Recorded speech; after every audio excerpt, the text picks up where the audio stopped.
संत रविदास जी की धर्म पत्नी रविदास जी का पूरा साथ देती थी संत सेवा में, भगवत सेवा में, पूजा पाठ संकीर्तन में, दान पुण्य में, सेवा में पूरा साथ देती। एक बार संत घर आए, मंडली पूरी रविदास जी के यहां।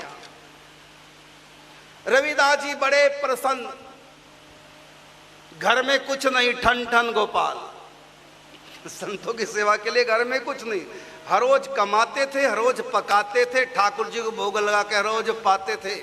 यदि संत मिल जाए पहले संतों को पवाते थे। कई बार संतों के लिए होता, बनी बनाई में संत आ गया, उनको पवा दिया और स्वयं एकादशी मान करके सो गए। ऐसे दोनों पति पत्नी संतों के दीवाने। आज संतों की मंडली घर आई, रविदास जी बड़े प्रसन्न, भाग्य हमारे आज मेरे प्रभु की कृपा हुई है जो संतों की जमात मेरे घर आई है। प्रसन्न हो गए, चरण पखारे, दंडवत प्रणाम किया, माल्यार्पण की, तिलक लगाया, आसन दिया कुशा का। पत्नी के पास आए, संतों ने कहा कि आज हम रात्रि को यहीं विश्राम करेंगे, हम स्वयं पाकी है, राशन पानी मिल जाए तो यहीं पर बना ले, नहीं तो हम भिक्षा का हमारा नियम है। पत्नी के पास भीतर छप्पर था, गए, घर में कुछ है? पत्नी ने कहा इस समय तो नहीं, जो भी था बाल भोग बना के ठाकुर जी को भोग लगाया, सुबह आपको मैंने दिया और सुबह मैंने आपको कहा भी था।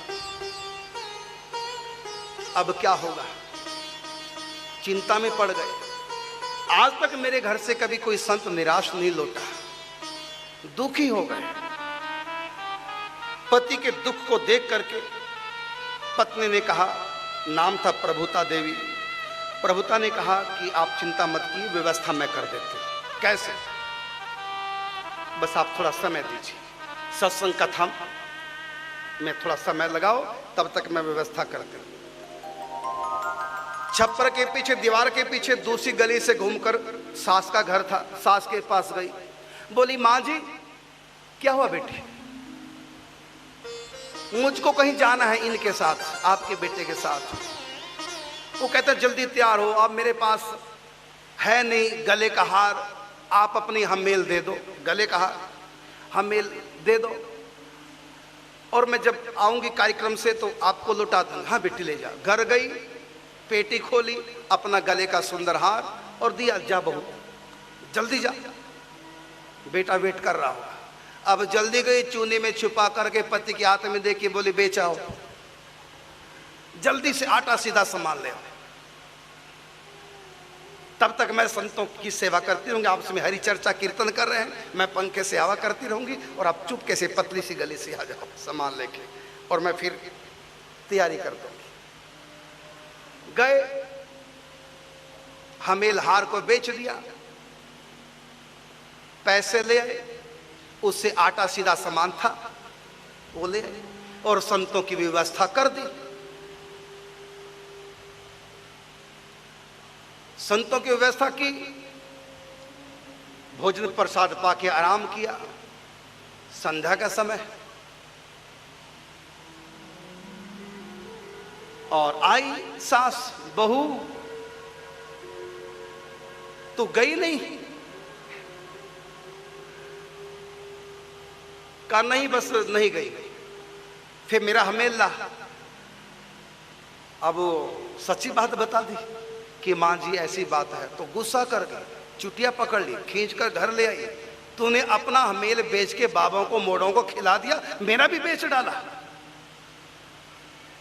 और घर के अंदर कैद कर दिया, बाहर से कुंडी लगा दी, जब तक मेरा हमेल नहीं आएगा तो भूखी प्यासी अंदर ही रह, देखता हूं तेरे को कौन छुड़ाने आएगा। अब वो भीतर परेशान, रात भर अंदर ना पानी ना भोजन, मेरा हमेल जब तक नहीं मिलेगा तब तक मैं तुमको अंदर से नहीं निकालूंगा। रात्रियों कीर्तन चल रहा और वो बेचारी परेशान। रात्रि को संतों ने विश्राम किया, अगले दिन संत निकल गए रमते राम।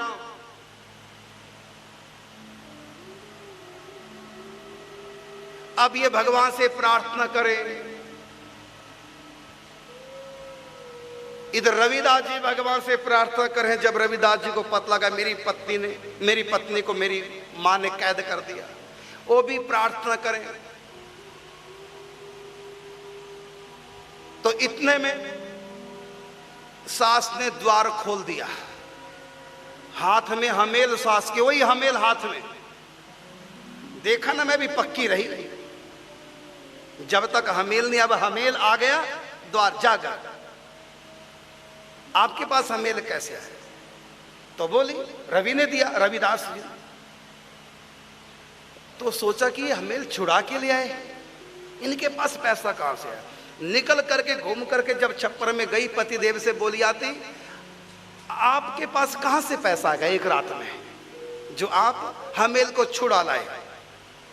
तो उसने कहा नहीं, मैं तो नहीं गया, मेरे पास कहां से पैसा। कहते मां जी तो कह रही थी आपके बारे में कि दे गए हार। रविदास जी को समझते देर नहीं लगी, ये मेरे ठाकुर जी कर गए खेल, मेरे राम जी कर गए खेल। मेरे भेष में वो पैसा दे करके जहां बेचा था वहां से हमें ले आए, मेरे भेष में मेरी मां को दे के आगे के छोड़ दो, मर जाएगी भीतर। ये है देखो प्रभु कृपा। संत सेवा से रविदास जी के जीवन में, उनकी धर्म पत्नी के जीवन में कितना चमत्कार। हम लोग कहते हैं हमारी जिंदगी में तो चमत्कार नहीं, क्या ऐसी भावना है? तुम तो बचा करके, बचाए तो खिलाते हो। होना यही चाहिए, खिला करके जो बचा वो खाएं, और हम खा के जो बचता वो खिलाते।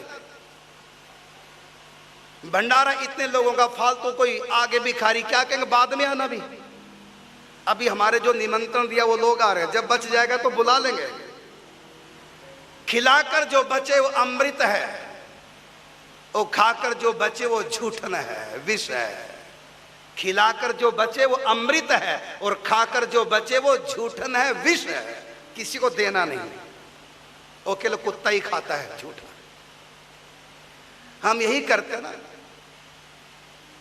अपने खर्चे सारे पूरे करेंगे, फिर सोचेंगे कुछ परोपकार करें, तब भी हजारों बार दिखाएंगे, माइक पे बुलवाएंगे, पंखा भी देंगे, नाम लिखवाएंगे, वहां भी डिंडोरा पिटवाएंगे। क्यों होगा चमत्कार? यहां देखो चमत्कार क्यों हो रहे हैं। चमत्कार लगता कि छोटी सी घटना, ये छोटी घटना नहीं है, इसके पीछे कितना बड़ा भाव है। घर में कुछ नहीं, अपना भी बेचकर खिला दिया, कैसी भी करके सास का भी संतों को खिला दिया। जो होगा देखा जाएगा, संत ना भूखे चले जाएंगे। ऐसी भावना कहां कलयुग में देखने को मिलती है।